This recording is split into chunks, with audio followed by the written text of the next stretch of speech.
Good morning, everyone. Today we're doing Unit 5, Lesson 3, Transformation of Sinusoidal Functions, Part 2.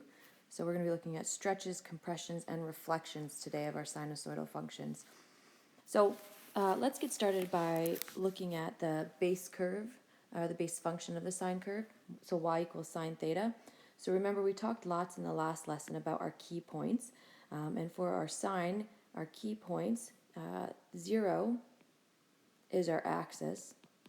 And then with the sine curve, it goes up to our maximum at 90 degrees, back down to our axis at 180 degrees, then down to a minimum at 270 degrees, and finally back up to our axis again at 360.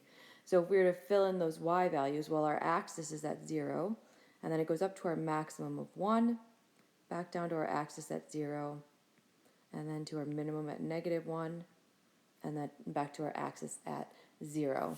So let's just, again, graph the base function of our sine curve. So at 0 degrees, we're at 0. At 90 degrees, we're going up to 1. At 180, we're back down to our axis, which is at 0. At 270, we're at -1.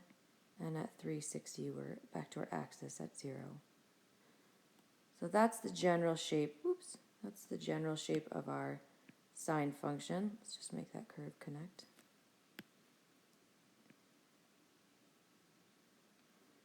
So y equals sine theta. So now we're going to look at some other types of transformations, and we're starting with our vertical stretches and compressions. So our vertical stretches and compressions when we have a coefficient out front of our sine function or our a value. So if we have y equals 2 times the sine of theta, well, if we were to look at for 0, for example, if theta is 0, so we'd be saying y equals 2 times the sine of 0. Okay, well, the sine of 0 is 0. 0 times 2 is still 0. So let's look at for the next one. If we were to do 2 times the sine of 90, well, the sine of 90 is 1. 1 times 2 is 2. Okay, if we were to continue along, we know that the zeros aren't going to change. But if we did this for, when y is equal to -1, so if we did 2 times the sine of 270, so the sine of 270 is -1, -1 times 2 is a -2. Okay, those are going to be our new key points along our sine curve, so we'll plot those. So now when theta is 0, we're still at 0. But when theta is at 90, with this transform function, our y value is at 2. And then again, we come back down to our axis. And now our minimum at 270 is going all the way down to a -2. And then back up to 0, or our axis. So you can see from this that we've stretched our graph, our base function, we've stretched it vertically. When that a value was something greater than 1, it's stretched vertically. Let's see what happens when our a value is between 0 and 1, right? It's not bigger than 1, but it is still bigger than 0. So again, if we were to do 1/2 times the sine of 0, anything times 0 is still 0. But here when we do 1/2 times the sine of 90, we know the sine of 90 is 1. So 1/2 times 1 is 0.5. And we can fill in these other values same way, and we'll plot those points. So obviously our axis does not change here. We keep coming back to that 0. But now when we're at 90, our y value is 1/2. And when we're at 270, our y value is a -1/2. So again, if we were to compare this to our base curve,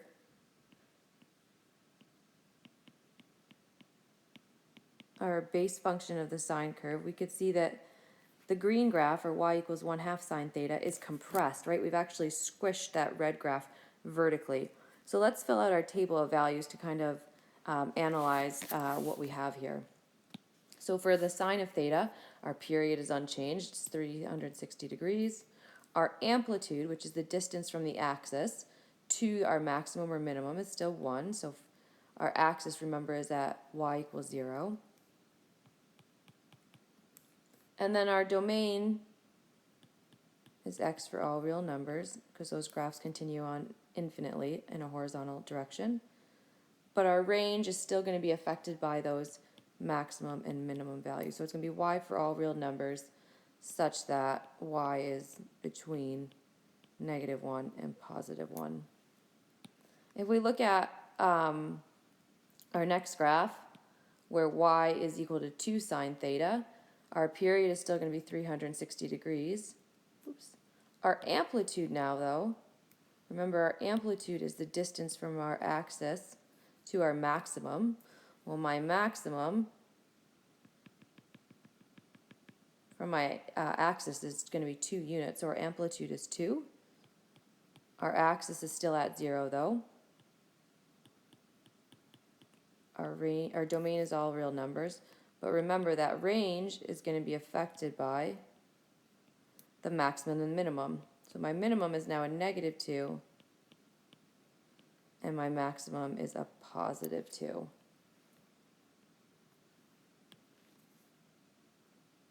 Okay, I'll pause the video. You go ahead and finish filling out the table of values for y equals 1/2 sine theta. Okay, so there's that last row in that table. You can see that the two things that are really affected when we vertically stretch our function, or when we put that coefficient to some value other than 1, is our amplitude is the same as whatever the coefficient is on our function. So we had 2 for y equals 2 sine theta, and we had 1/2. That directly correlates to our amplitude. And then you can also see that those values affect our range. Okay, they're going to dictate what our range is. So these are all things that are ultimately affecting our y value. So in summary, an equation of the form y equals a times the sine of theta, or a times the cosine of theta, that coefficient a determines the vertical stretch. So that a is going to determine a vertical stretch or compression of the function. And since it's vertically stretching a function, it's making it bigger, we're going to say that we're multiplying all of our vertical values, or our y values. So we'll multiply y values by a. Okay, and we're going to look at some table of values later on, but that's what we've done here, is we've essentially multiplied all of our y values by a. So let's now, or one more note actually on that. So this is just kind of a summary of what that a value is doing. So for the function y equals a times the sine of theta, or a times the cos of theta, a is your amplitude. So remember, the amplitude is the distance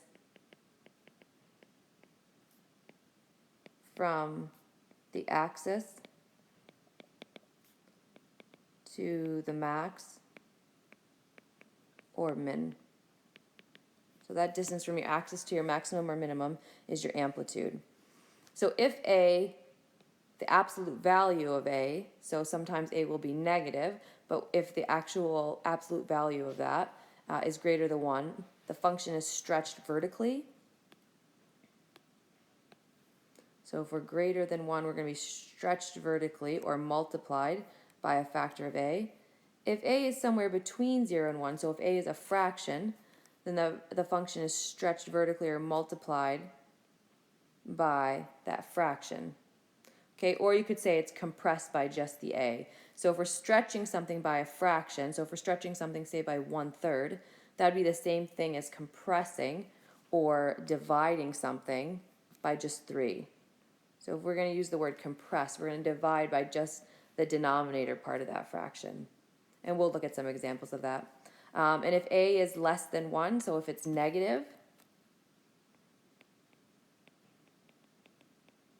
the function is reflected in the x-axis. All right, so we'll continue practicing those vertical stretches and compressions, but that's kind of a summary on it. Now we're going to take a look at a different kind of stretch and compression. This is a horizontal one. So again, we're going to go back to those key points for our cosine curve this time. So remember, my key points of my cosine curve, again, are all 90 degrees apart, but our cosine curve starts at our maximum, which is 1 for our base function, and then it goes down to our axis at 90 degrees, which is 0. Then from there it goes down to our minimum, which is at -1, back to our axis, and then finally back up to our maximum, which is at 1. Okay, so that's the general shape of our cosine curve. We'll go ahead and graph that so we can all remember what that looks like. So our cosine curve starts at 1 at 0. At 90, we're going down to our axis at 0. At 180, we're down to -1. 270, back to our axis at 0. And at 360, back up to 1. So we're going to just graph our cosine curve. Looks something like this. Okay, and we'll put y equals the cos of theta. Now we're going to look at what happens if we multiply the cosine, or the theta part rather, by some coefficient. So we're going to look at those same coefficients. So if I was to do y equals cos 2 times theta, what does that look like? Well, if we were to do y equals cos, and then in brackets 2 times 0, right? Well, 2 times 0 is still 0, so that's not going to change. So that's still going to be a 1. If we were to look at 90, we have to think, okay, well, if we were to do cos, and then in brackets 2 times 90, well, now I'm doing the cos of 180, which I can look on my table of values, see what is the cos of 180. Okay, so the cos of 180 is going to be a -1. And then if I was to do the cos of 2 times 180, well, that would be the cos of 360, which we can see on our table of values that that's going to be 1. So you can see why I've left some of these spots where we need to go back and fill in. I've blacked them out for some of our functions, but here we never go down to our axis. So we're going to have to test those values between. So I'm going to test 45 so I can see maybe I hit my axis there. So if I did 2 times 45, well, 2 times 45 is 90. So the cos of 90 is 0. And you can see that's going to bring me to my axis, which is I need to go to my maximum, my minimum, and my axis. Let's look at the cos of 135. So if we did cos and then 2 times 135, well, 2 times 135 is 270. And 270, cosine of 270 is 0. All right, so let's graph those points, and then we'll see about extending the graph. So at 0 now, our function is still at 1. But at 45 this time, we're going to be at 0. So 45 would be here, right between our 30 and our 60. And then at 90, we're going down to -1. At 135, so again, 120, 150, somewhere right between there would be 0. And then at 180, we're going to be back up to 1. So you can see now by putting that 2 in there, it looks like we compressed our function vertically, right? We kind of squished it together. I just want to repeat this pattern. So we know that it's periodic, so the pattern's going to repeat. So if I come back up to my table of values, I know that after we reach our maximum of 1, we're going to go back down to our minimum, our axis, then down to our minimum, back up to our axis, and then up to our maximum. So let's just extend our graph for the entire table of values here. So at 225, so I have 180, and then I have 210. So at 225, going back to 0. Okay, at 270 now, I'm at -1. At 315, we're at 0. And at 360, we're back up to 1. So we see we can fit in 2 full cycles of this function where we could only fit 1 from our base function. So we can see that we've managed to squish that cosine function to fit 2 periods or 2 cycles into 360 degrees now. So let's label that one. That's y equals the cos of 2 theta. I'm going to pause the video, and I'd like you guys to try filling out the table of values for that last function, y equals the cos of 1/2 theta, and plot it on the graph as well. Okay, so this is what the graph looks like when we have y equals the cosine of 1/2 theta. Our values, you can see, get stretched now horizontally through the length of the graph. And I extended, their table of values only took us to 360. But again, we know the pattern of the cosine is going to go from maximum to axis to minimum. And so that happened at 360. And then I'm going to come back up to my axis. And we can see that that's happening every 180 degrees. So that's how I knew where the next point was at 540. And then another 180 degrees, and we're kind of come back up to our maximum of 1 at 720 degrees. Okay, so let's just do a little table of values for this, just like we did for that sine function, to see how this coefficient on our theta has affected the graph. So for our period, when we had our cosine function, our period was still 360 degrees. Our amplitude, that distance from the axis up to our maximum min, was still 1. And our axis was still at 0. That didn't change. Our domain remains unchanged. And our range, again, is still between those maximum and minimum values of -1 and +1. Okay. For the cosine, though, of 2 theta, we saw that we fit one period in 180 degrees, right? We got 2 cycles in 360. So that meant that one cycle happened in 180 degrees. Everything else remained unchanged. It didn't affect our amplitude, our axis, our domain, and our range. Okay.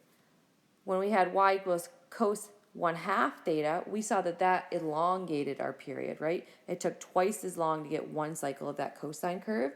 So instead of being 360 degrees, it doubled to 720. And then again, everything else remained unchanged. So we can conclude from that then that this value, which we're going to talk about, which is our k value, that affected our period. All right, and if you look to see, well, what's the correlation there? Hopefully we can start to see that our period is normally 360 degrees, but as soon as that k value went to some number 2, that cut my period in half. So I took my 360 and I divided by 2, and that equaled my new period of 180. The same is true when it was a fraction. If we were to take our fraction and with 360 divide by that fraction, you'd get our new period of 720. So in an equation of the form y equals sine k theta or cos k theta, that coefficient k determines the horizontal stretch or compression of the function. So the period of the function is going to be affected by that k value. So whatever that k value is, we're going to take 360 and divide by that absolute value of that k value. If it's negative, we just want to take the positive version of it when we're trying to determine our period. So if k is greater than 1, the function is compressed horizontally or divided by a factor of k. So each of our x values, we could divide by that factor. If k is a fraction, so again, if k is between 0 and 1, the function is compressed horizontally, which means it's divided by a factor of 1 over k, or we could say it's stretched by just a factor of k. Remember, because dividing something is the same thing as multiplying by its reciprocal. Okay, and if k is less than 1, meaning that k is negative again, then it's going to be reflected this time in the y-axis. Because it's something that affects the x values, if we make it negative, it's going to flip all those x values over the y-axis.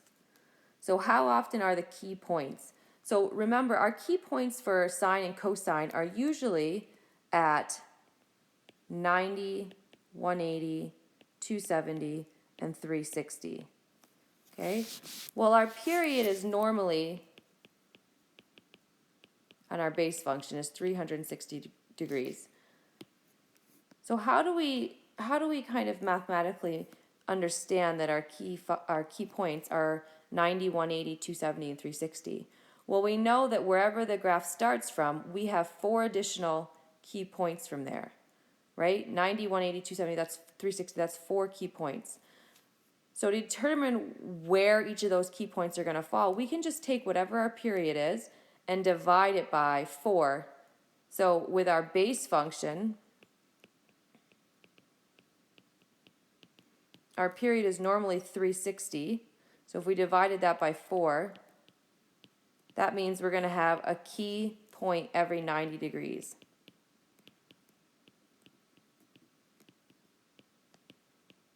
So with any function, we can do that as well. We can take our period, and if we divide it by 4, that'll tell us how often our key points are.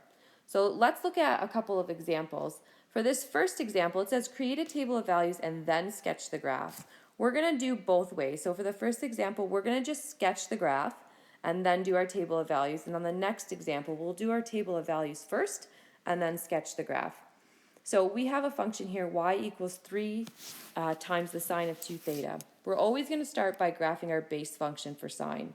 So if I was to put my base function on here, we'll do 1 and negative 1. We know that sine starts at 0, goes up to my maximum, down to our axis, then to our minimum, and then back to our axis. Okay? So if I want to transform this, if I want to take these transformations and apply them to each of the points, a couple of things I need to recognize. My a value is 3, and our k value is 2. So remember, our k value is going to affect our period. Right? So we're going to take 360 and divide it by that k value. So now our period is going to be 180 degrees. So we have to graph a complete cycle of the sine curve in 180 degrees. If we wanted to figure out, well, how often should we land those key points, we're going to divide that by 4. So our key points are going to be so 180 divided by 4 is going to be 45. So our key points are going to be every 45 degrees, okay? So we know that every 45 degrees, we're going to plot one of those key points. Axis, max, axis, min, axis. Okay, so we'll start at 0. My next key point we just said is going to be at 45 degrees. So somewhere in there, we need to determine what the point is. Well, my maximum now is going to be stretched by a factor of 3. So my maximum is usually 1, but I'm going to stretch that by 3, or multiply it by 3. So instead of being at 1, now it's going to be at 3. All right, then I'm going to go another 45 degrees. Let's make that a different color graph. So my next 45 degrees is going to be at 90. Okay, and then I come back down to my axis, which is at 0. So if I wanted to stretch that by a factor of 3, well, that's still at 0. That doesn't change. Then my minimum, again, we're going to go 45 degrees from 90 to get to my minimum. So that's going to be 135. And then we're going to stretch our minimum from a -1 to a -3, somewhere there. And then finally, my next key point is going to be from 135 to 180. And we come back up to my axis, which is still at 0. Even if we stretch that, when you stretch 0, it's still 0. So that's how we do it just on the transformations. But if we set up a table of values, sometimes that helps us see all those numbers. So let's create a table of values for this. So our base function, which we should be pretty familiar with by now, we know the key points are at 0, 90, 180, 270, and 360. Okay, and we started our axis, and then maximum, axis, minimum, axis. if we wanted to transform this now based on these transformations, well, for our x values, because it's being horizontally compressed by a factor of 2, we would divide all of them by 2. And our y values are being stretched by a factor of 3. So we'd multiply all of our y values by 3. So if I looked at my thetas here and I divided them by 2, 0 divided by 2 is 0, 90 divided by 2 is 45, 180 divided by 2 is 90, okay, and so on. We could continue that table of values. So again, this just sets up our key points for us. If we divide each of them by 2, we'll see where all of our key points are. Then for our y values, we're going to multiply all of them by 3. So 1 times 3 is 3, negative 1 times 3 is a negative 3, and then we have all of our zeros.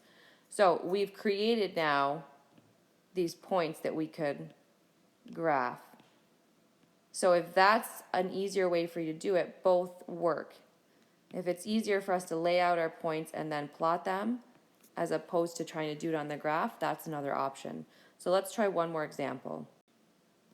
Okay, so we have y equals 1/2 cos 1/3 theta. So this time, let's set up our table of values before we graph, especially with fractions. It's a little harder to see sometimes. So our cosine function, again, is every 90 degrees are those key points. But our cosine function starts at our maximum, goes down to our minimum, and down to our axis, then down to our minimum, back to our axis, and then up to our maximum. If we're going to transform this, though, we're going to take all of our thetas, and this time our k value is 1/3.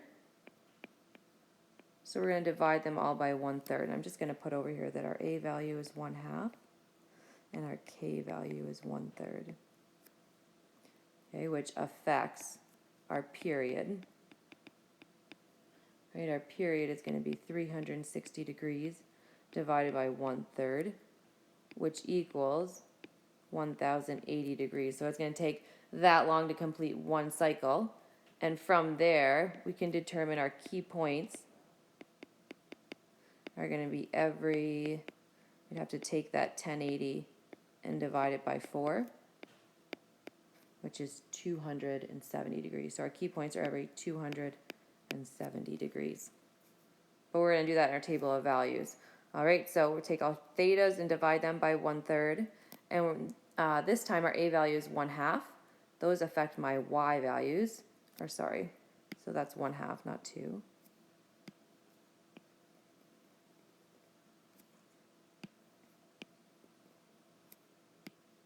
So we're going to take 1/2 times our y. So theta divided by 3, 0 divided by 1/3 is going to be 0. 90 divided by 1/3 is going to be 270. 180 divided by 2/3 is 540. And then we have 810. And then we have 1080, which you can see our key points lead us to our completed period at 1080. Then if we take our y values and we multiply them by 1/2, we're going to get 1/2, 0, negative 1/2, 0, and 1/2. So let's first graph our base function, and we'll make our scale a little bigger here because we can see we've shrunk our graph. So let's put 1 here, and we'll put a negative 1 here. So our base function for cosine starts at our maximum, down to our axis, down to our minimum, back up to our axis, and then finally to our max again. Oops. So that's what our cos theta will look like. So this is y equals the cos theta. If we were to now graph our transform function, we have all of our coordinates here in our table of values. So at 0, our y value is 1/2. And then our next key point doesn't come until 270. That's going to be 0. And our next key point is at 540, which is at a negative 1/2. And then at 810, which would be at 0, so somewhere over here, let's say. We're not even going to get a complete cycle in this graph. which makes sense because it's a really large period at 1080. So this would be 1/2 cos 1/3 theta. Okay, so what we learned today really is how our A value stretches the graph vertically and how our K value stretches the graph horizontally. Okay, that's it for your notes for today.